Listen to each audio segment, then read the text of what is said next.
Hey everybody, what's up? Coming at you with another dope lecture on rhetoric and communication. I'm Adam Ellwanger. I am Associate Professor of Rhetoric at the University of Houston downtown, where I direct our graduate program in rhetoric and composition.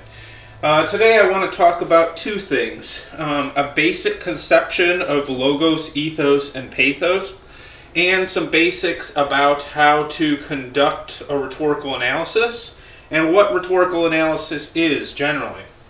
So let's start by talking about what logos, ethos, and pathos are. I still remember the lecture that I had in my English 101 class from Dr. Simon Lewis at the College of Charleston, who's a great teacher. But I remember when these terms were introduced to me, I left feeling a little confused. I didn't have a real good grasp on them.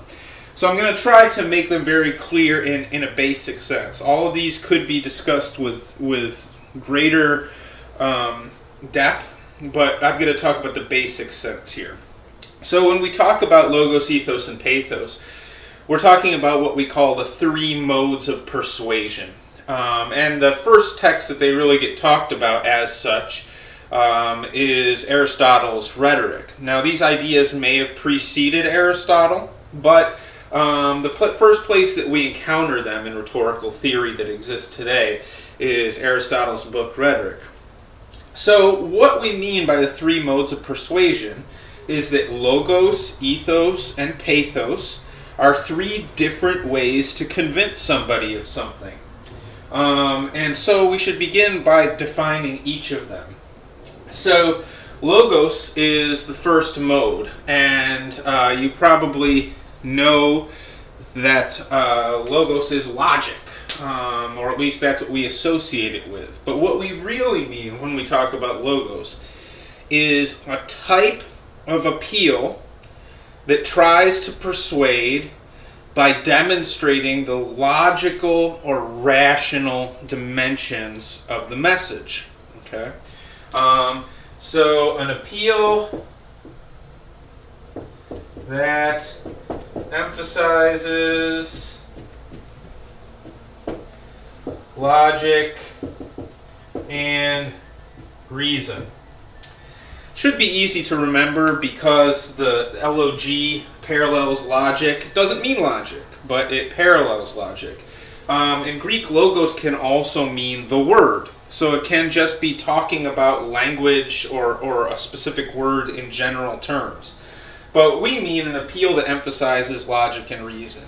And we'll get to some examples in just a few minutes. Ethos is a different type of appeal. Traditionally, Aristotle and many early rhetorical theorists would say it's just about credibility. In other words, being believable. And for them, often, credibility was linked up with virtue, this question of whether or not you are a good person. But I think a more apt definition of ethos would be a type of appeal that tries to persuade an audience by emphasizing a certain aspect of the speaker's character, right? So a type of persuasion where the speaker is trying to remind the audience of what type of person he or she is in hopes that that might persuade. So I'll put up here, it is an appeal to character, where we try to persuade an audience by mentioning the type of person that we are. And ethos can more broadly be understood as an identity, or if we say, oh yeah, he has a very particular ethos, we would mean that he has some unique features to the person's character. And again, we'll come back with some more examples about that. Finally, pathos is maybe the three of these that you might be most familiar with. And pathos is an appeal to emotion. When we try to convince an audience by making them feel a particular emotion. Because, of course, when people are feeling a particular emotion, they're more or less inclined to do certain types of things. For example, when somebody's angry, they're more likely to act without thinking, to speak without thinking, to behave maybe irrationally. And so, if we're trying to get people to act quickly, maybe we want to appeal to anger or fear. So, to define pathos then, we could say it's an appeal that tries to persuade by making the audience feel a particular emotion. And so we'll put here that pathos is an appeal to emotion. Okay. So, we have three definitions of logos, ethos, and pathos as three different ways to persuade an audience of things. So now I'd like to do a little bit of rhetorical analysis. Some people don't understand exactly what rhetorical analysis is. It's a very particular type of analysis. A summary, in contrast to rhetorical analysis, a summary just tells an audience what something said, right? And so if you ask me, well, what was the president's speech about the other night? I could just tell you, well, here's what he said, right? I wouldn't give my opinion on it. I would just tell you what was said. We could also do a reading response, which is also not a rhetorical analysis. A response is where you do give your opinion, right? So if you said, Adam, could you give a response to the president's speech last night? I would tell you not what it said, but what I think about what it said. In contrast to a summary and a reading response or response is a rhetorical analysis, which is a very particular type of exercise. And in a rhetorical analysis, we try to demonstrate to an audience the ways that something tries to persuade us. So if we were to write a rhetorical analysis of the president's speech, we would look at the speech and look at the ways that the speech tries to persuade you of what it says. Okay? So really we're talking about how it works. Not what it says, but how it works to achieve its purpose and convince the audience. So in a moment, we're going to do a rhetorical analysis using the concepts of logos, ethos, and pathos. So right now, here's what I'd like you to do. Put me on pause and open up a new window. Search the Christian Children's Fund on YouTube. Christian Children's Fund. You've probably seen their commercials when you're watching The Price is Right or daytime TV, right? These are the people who try to get money for starving kids around the world. I don't think it matters very much which of their commercials you watch on YouTube, because they all have some things in common. But what I want to do here is have you watch one of those commercials, and then return to me, and we will attempt to analyze it rhetorically together. And so while you watch it, go ahead and think about examples of logos, ethos, and pathos that you see. Appeals to logic and reason, appeals to character, or appeals to emotion. And sometimes, of course, these will overlap. So maybe take some notes as you watch the commercial so that when you come back to me, we can have something to go on for our rhetorical analysis. So go ahead and pause me while you go watch that. It's cool. I can wait. I don't have anything else to do. Like if you go over the play button where you press play and press it again, it'll probably pause me. I'll wait. No, just kidding. All right, I'm going to erase the board. Pause me and then I'll come back. All right, so you just finished your viewing of a Christian Children's Fund commercial. And so let's go through the basic plot of one of these commercials. Okay? So here's how they usually happen, right? It usually opens and you've noticed probably that they're playing some somber music and usually showing us sort of grim images of children around the world, maybe starving, maybe with distended bellies that indicates malnutrition. Maybe they're picking through garbage piles, looking for food. I've seen ones before where children are playing soccer, but they're playing with like a ball of rags or something like that.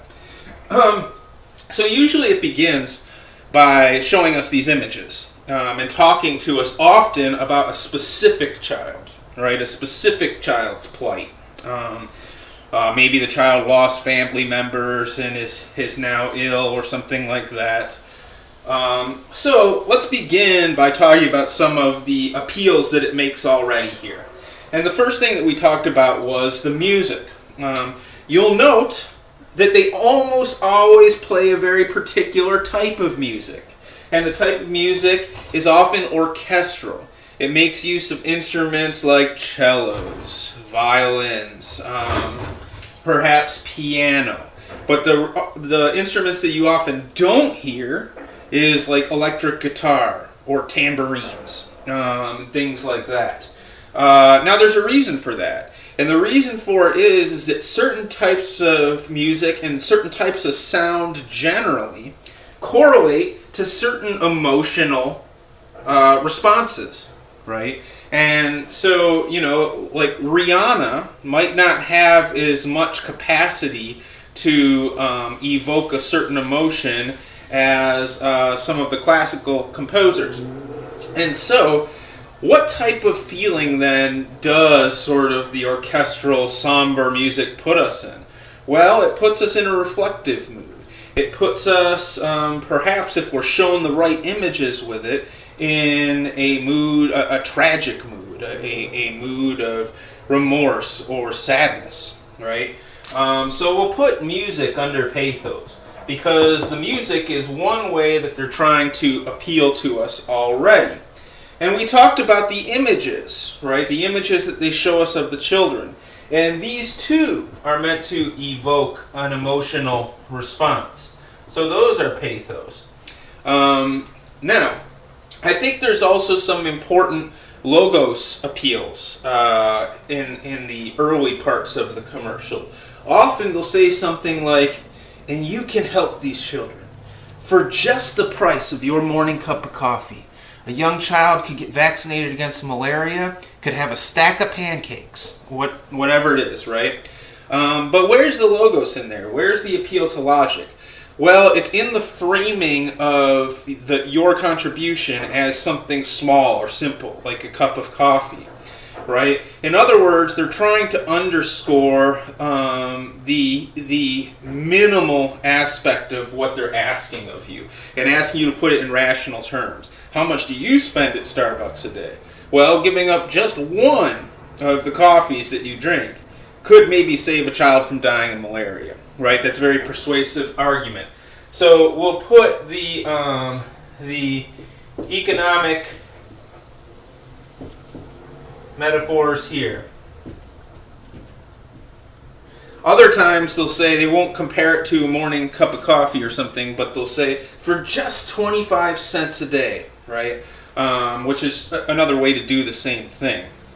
Now these appeals, especially when it's to a cup of coffee or something like that, or the cost of the morning paper or something, these also have both ethos and pathos dimensions, right? What are you doing when you're usually watching these commercials?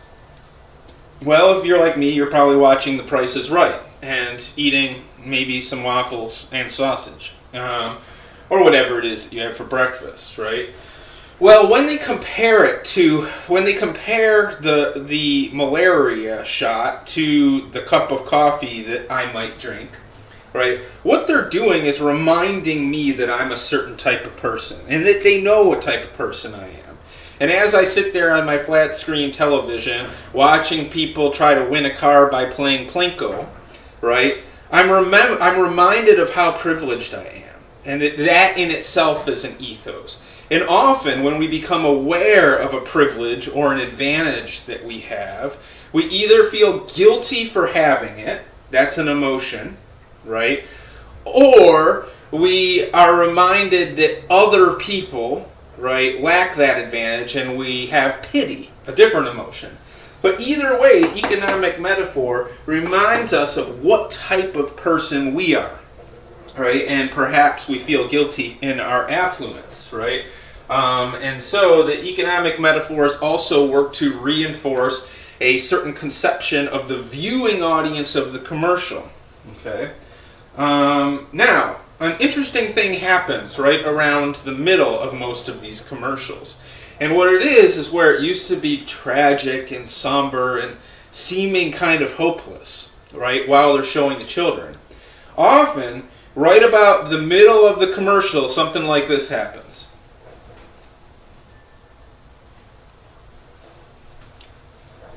But it doesn't have to be this way. You too can help bring these children back to life. You too can do this. And the interesting thing about this, and I wouldn't mention this component of the commercials if I didn't think that it moved towards persuasive ends. Who is the guy who walks out and finally addresses the camera? It's almost always this old white guy, right? And beyond that, he's almost always holding the hands of two children, two usually, non-white children, right? And so he walks out and says, but it doesn't have to be this way, right? Now, I think that that's an important moment in the commercial for a couple reasons. First, because again, this is the ethos move, right? This guy who's there with these people, right? That shows us what type of person he is, what type of sacrifices he's willing to make. And apparently his sacrifice has been large, right? He's there with these people. Apparently he's dedicated his life to helping them, right? What's he asking from you? A quarter, right? And so what we have now is this person, this narrator, who is asking something from us, a minimal sacrifice. And he's someone who's made a major sacrifice, right? And so we're invited to consider our own ethos in relation to this guy's ethos, right? He's virtuous and sacrificial. I'm eating waffles and watching The Price is Right, right? How can I be like this? Now, to return to the children, right? I think that the children, the choice of children in the commercial is always interesting. The reason being is that the children featured in these commercials are almost always from one of three places. Southeast Asia, Africa, or South or Central America, right? Which is to say they're almost always non-white children, right? Now, is it that there are no poor non-white children in the world? No, they could go to, or is it that there are no poor white children in the world? No, they could go to Bulgaria, they could go to Romania, they could go out in the Russian steppe, right? And so why is it that it's always in one of those three places? Well, I think that it's because the makers of this commercial know their audience, right? They know who's watching the commercial, and they know the demographic that they're trying to reach. Now, in the United States, white people statistically are going to be more affluent, right? For bad reasons, right? Not necessarily good reasons. But either way, they want to target the people with money because the people with money are always more able to give, right? And to give a larger donation. And so it's for this reason that I think it's interesting that the guy who walks out holding the hands is almost always white, and the children are almost always non-white. And what I think they're trying to do is play off of some notion of white guilt, right? And so the manufacture of guilt in the audience, right? Feelings of guilt for essentially white privilege, right? And the lack thereof among communities around the world, right, is supposed to motivate you, right? And if you're like me, right, that these images all combined have motivated you. Like in the sense that I ask you this, it's an interesting question if you're honest with yourself. Some people say they change the channel when they see these coming on, precisely because they know the effect that this can have on them, right? And I watch them, and I'll admit to feeling like, what, I could give a quarter a day. Now, there's a difference between thinking you can give a quarter a day and giving a quarter a day. And I will admit that I've never got on the phone and made a pledge Okay? And we'll talk in a moment. Oh, drop the marker. We'll talk in a moment about why that is. Okay? But one more thing I want to mention. So after the guy comes out with the two children, if you notice, often the general mood of the entire commercial changes. And where it was gloom and doom and despair, the attitude changes to one of hope and exuberance. And with it, the images change. And so now we don't see children picking through garbage. What we see is smiling children getting vaccinations. What we see is children eating together. What we see is children all in a school, all of them raising their hands eagerly to be called upon. In other words, there's this kind of trajectory, a narrative trajectory to the commercial that moves down into despair and then up into hope and sort of humanity, really. There's an emphasis sort of on the common humanity that increases as the commercial goes along. So it ends on a high note as they show us this village that's kind of been revitalized, presumably by the influx of money from Price is Right watchers around the country. Anyway, it's interesting that they use the narrative arc, right, to reinforce these things. And so there are other aspects to the commercial that are persuasive that we haven't mentioned. But the last thing that they say in the commercial is almost always important, right? And the last thing that they say is almost always, call now, right? Call now. Why is it always that they say call now?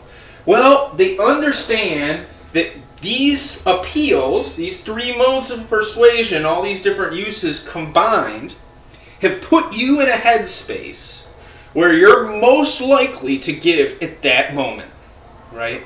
Because they know that in 15 seconds, a different commercial is going to be on. A toilet paper commercial is going to be on, and your head is going to go. Those little children that you're all worried about are going to go poof, and they don't exist anymore, and you're on to toilet paper. And so, if you're like me, in the moment, you really feel for these children, right? But how many times has the next commercial come on, you forgot about it, and then went on with your day, and then 6 hours later, you were at the grocery store, and all of a sudden it hit you, oh, those children, they're still suffering. They're still living in these conditions. And if you're like me, the answer is never. That's because once the commercial ends, poof, it's gone, right? Until the next time I see the commercial, or read a newspaper article, or some similar thing on a topic of concern like that. And so, together, these types of appeals, these three modes of persuasion, all work together to put you in a certain space where you're likely to be persuaded to do the main thing that they want you to do, which is give money. Now, what we've done here is a rhetorical analysis, right? We've done a rhetorical analysis of the Christian Children's Fund commercial. When you do a rhetorical analysis of anything, in writing or in speech, probably the first thing that you want to do is ask yourself, what is this thing trying to convince me to believe, or do, or think, right? Once you've identified what it's trying to convince you of, right, and that might be just the main idea of the text, or it might be a particular course of action. But once you've identified what they're trying to get you to do, then you can start to look for ways that they try to get you to do it. And we just described all those in the form of logos, ethos, and pathos. Now there's other ways that they do it besides logos, ethos, and pathos, right? The call now has to do with a sense of timing, or kairos, as we might call it in rhetoric. And so it doesn't fit into these three examples, right? There's many different ways the commercial or whatever might try to persuade us to do a particular thing. Some of them will match up with these three modes of persuasion. Not all of them, right? But your job in the rhetorical analysis is to look at what the thing is trying to get its audience to do or think, and then analyze it with an eye to how it tries to get you to do that thing. Okay? That's much different than the summary that just tells us what it said, and is different than the response that tells us what you think about what it said. This tells you, the rhetorical analysis tells you, how it tries to get you to do what it wants you to do. That hinges on you knowing what it wants you to do. And it hinges on a close analysis of the text that shows the strategies by which it seeks to accomplish its goals. So, we talked about 3 modes of persuasion: logos, ethos, pathos. We talked about what a rhetorical analysis is, and we gave a brief and cursory rhetorical analysis of a particular artifact, in this case a Christian Children's Fund commercial. I didn't want to do the one with the animals because the Sarah McLachlan song, I just can't do it. But I hope this is helpful to you. I guess in the comment section, if you have questions, you could post them there, or hit me up at the university. See you next time. You don't have to watch this part. I'm just turning it off.